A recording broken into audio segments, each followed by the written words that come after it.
IFN Tamil மூலமாக கீதா அவங்க எல்லாருக்கும் வணக்கம் சொல்லிக்கிறேன். இன்றைக்கி நான் என்ன பண்ண போகிறேன் தெரியுமா? ஏதாவது கெஸஸ் இருக்கா? குழந்தைங்களுக்கு ரொம்பவே பிடிச்ச மேகி பீஸா.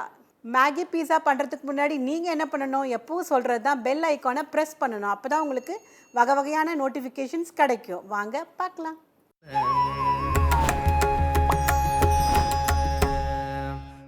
இந்த காலத்து குழந்தைங்களுக்கு பீஸாவும் ரொம்ப பிடிக்கிறது, மேகியும் ரொம்ப பிடிக்கிறது.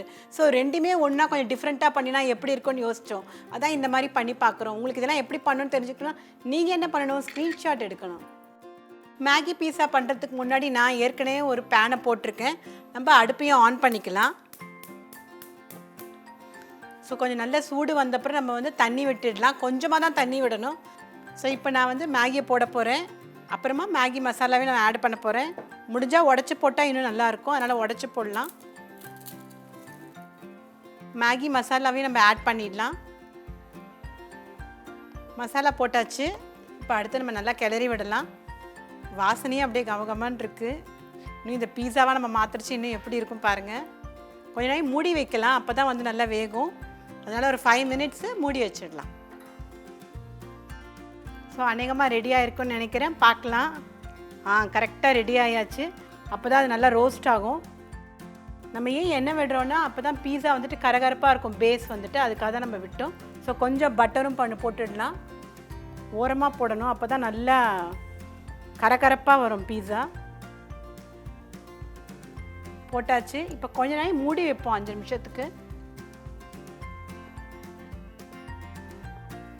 அநேகமாக இது ரெடியாக இருக்கும். வாங்க பார்க்கலாம். ஏன்னா நம்ம இதை நிறைய எண்ணெயை போட்டு நம்ம கரகரப்பாக ஆக்கியிருக்கோம். பேஸ் எப்படி ஆயிருக்குன்னு பார்க்கலாம் வாங்க. பாருங்கள் எவ்வளோ கரகரப்பாக பேஸ் வந்திருக்கு பின்னாடின்ட்டு. பிளேட்டை எடுத்துகிட்டு இது மேலே போட்டு மூடிடணும். மேலே போட்டு மூடிட்டு அதுக்கப்புறம் பத்திரமா இந்த கையால் நல்லா ஹோல்டு பண்ணிட்டு அதுக்கப்புறமா என்ன பண்ணணும்னா திருப்பி விட்டுடணும். அவ்வளோதான். பாருங்கள் அழகாக வந்தாச்சு. இப்போது திருப்பி அடுப்பை ஆன் பண்ணணும். இப்போ மெதுவாக ஸ்லோவாக என்ன பண்ணணும்னா இந்த பேஸை திருப்பி போடணும் இதுக்குள்ளே. ஸோ ஒரு 5 மினிட்ஸ்க்கு மூடி வைக்கலாம். அப்போ தான் திருப்பியும் கரகரப்பாக ஆகும். 5 நிமிஷம் நான் சொல்லியிருந்தேன், ஆனால் நான் இப்போ 2 நிமிஷத்துலேயே திறக்க போகிறேன். ஏன்னா நான் இந்த பீஸாவோட இன்க்ரீடியன்ஸ்லாம் நான் எல்லாத்தையும் இதில் ஆட் பண்ணணும் இல்லையா? ஸோ தட் நம்ம அதை ஆட் பண்ணுறச்சே கீழே இருக்கிற பேஸும் இன்னும் கரகரப்பாக ஆகிடும். ஸோ முதல்ல என்ன பண்ணலாம், ஒன்று ஆட் பண்ண ஆரம்பிக்கலாம். முதல்ல பீஸா சாஸை நான் போட போகிறேன். நல்லா தடவிடணும் ஃபுல்லாக. ஸோ தடவியாச்சு. இப்போ அடுத்தது கறிகாயெல்லாம் ஆட் பண்ணிக்கலாம். குழந்தைங்களுக்கு என்னெல்லாம் பிடிக்குமோ அந்த மாதிரி கறிகாயாக ஆட் பண்ணிக்கலாம். கொஞ்சம் வெங்காயம் போடலாம். அடுத்தது சில்லி ஃப்ளேக்ஸு. அடுத்தது எல்லா வகையான ஹெர்ப்ஸும் போட்டு வச்சுருக்கோம். எது வேணுமோ போட்டுக்கலாம். Mixed herbs. சீஸ் இப்போது ஆட் பண்ண போகிறேன். ஸோ நிறைய எனக்காக சீஸ் போட்டாச்சு நான்.